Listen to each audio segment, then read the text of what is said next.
मेरे हमसाये में अबू के दोस्त रियाज रहते थे, जिनके पास मैं ट्यूशन पढ़ती थी। वो अकेले रहते थे। उनकी बीवी फौत हो चुकी थी। वो एक गवर्नमेंट टीचर थे। वो एक जून की सख्त दोपहर थी। वैसे मैं शाम को जाती थी पढ़ने, पर पेपर सर पर थे। वो मुझे तैयारी करनी थी, तो मैं स्कूल से आकर खाना खाकर चल पड़ी ट्यूशन पढ़ने। रियाज साहब के घर की बेल बजाई। काफ़ी देर तक कोई नहीं निकला।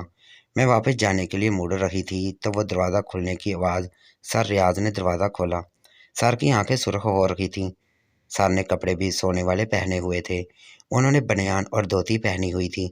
मुझे शर्मिंदगी हुई। मैंने सर को नींद से उठा दिया। मैंने कहा, सर अब आराम करें, मैं शाम को आ जाऊंगी। सर बोले, नहीं कोई बात नहीं, अंदर आ जाओ। मैं अंदर आ गई। सर मुंह हाथ धोने वॉशरूम चले गए। मैं अंदर आकर बैठ गई और किताबें खोल लीं। थोड़ी देर बाद सर भी आकर बैठ गए। सर की उम्र तकरीबन 45 साल के लगभग थी। सर का रंग काला था और सर का रोब ऐसा था, मोहल्ले के छोटे बड़े सब सर से डरते थे। सर जब डांटते थे तो मैं खुद डर जाती थी। हालांकि आज तक सर ने मारा नहीं था। मैंने सर उठाकर देखा तो सर ऊँग रहे थे। मैंने दिल में सोचा, सर मेरी वजह से डिस्टर्ब हो रहे हैं। मेरी इतनी हिम्मत नहीं हो रही थी कि सर को जगा सकूं। मैं फिर से किताबों में मगन हो गई थी। एक सवाल समझ नहीं आ रहा था। मैंने सोचा, सर से पूछती हूँ। मैंने किताब से सर उठाया। मेरे आसान खता हो गए। सर नींद में थे और बेख्याली में उनकी धोती सर पर हो गई थी और धोती से एक मोटा ताज़ा नाग बाहर निकला हुआ था। मेरा सांस ऊपर का ऊपर और नीचे का नीचे रह गया था। मैंने जल्दी से नज़रें दोबारा किताब पर जमा लीं। मैंने ज़िंदगी में पहली बार किसी मर्द का देखा था। मेरे दिमाग में वही मंजर चल रहा था।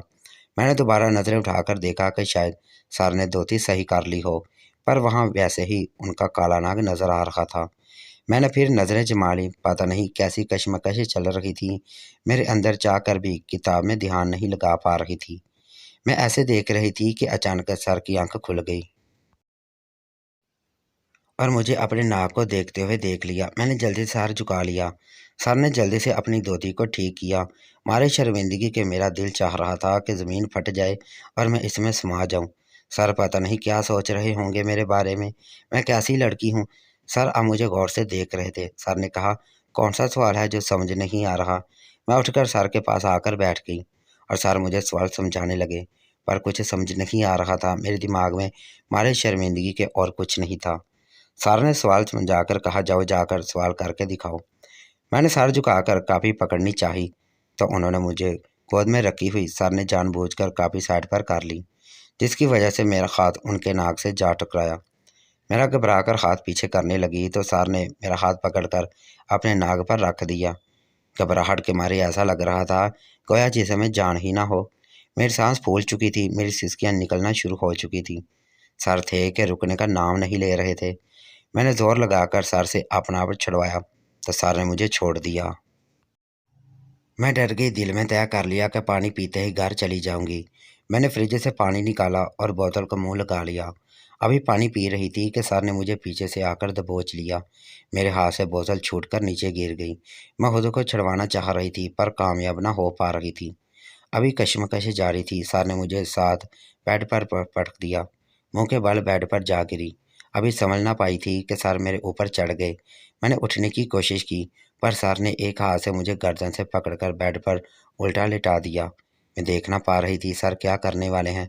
मैं पेट के बल बेड पर लेटी हुई थी। सर ने गर्दन से पकड़ रखा था और मेरा मुंह बेड की तरफ था। टांगों पर सर बैठे थे। मैं बिल्कुल बेबस हो चुकी थी। मुझे डर था कहीं ये खेल दोबारा शुरू ना हो जाए। सर बेसुध होकर सो गया था। मेरी इज्जत को तार तार करके कैसे मज़े से सो गया था और मैं गिरते पड़ते जैसे तैसे अपने घर पहुंच गई। मेरी चाल और बिखरे बाल मेरे ऊपर गुजरे हाल का बता रहे थे। मुझे कुछ पता ही नहीं पड़ा। मेरी हालत देखकर अम्मी ने हाथ से बर्तन गिर गए। उनकी आंखों में मुझ पर क़यामत गुजरी को ढांप लिया। अम्मी ने जल्दी से मुझे पकड़कर कमरे में ले गई। अम्मी ने मुझे बेड पर लिटा दिया। मेरी आंखों से आंसू नहीं थम रहे थे। अम्मी ने पूछा, कौन था वो बदबख्त। मेरे मुंह से सिर्फ इतना निकला, सर रियाज, और मैं दोबारा रोने लग पड़ी। अम्मी ने कहा, बेटा अपने आप को संभाल लो, तुम्हारा अबू गर्म दिमाग का आदमी है। उसने जोश में आकर रियाज को कुछ कह दिया और जितना डंडोरा पीटेंगे बदनामी अपनी होगी। हम लड़की वाले हैं, बाकी रियाज को मैं खुद देख लूँगी।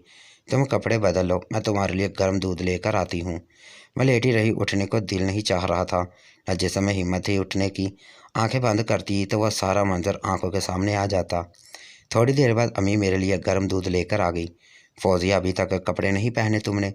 तुम्हारा अबू आता होगा, इस हालत में तुमको देखकर वो समझ जाएगा कि तुम्हारी शलवार पर खून के दाग हैं।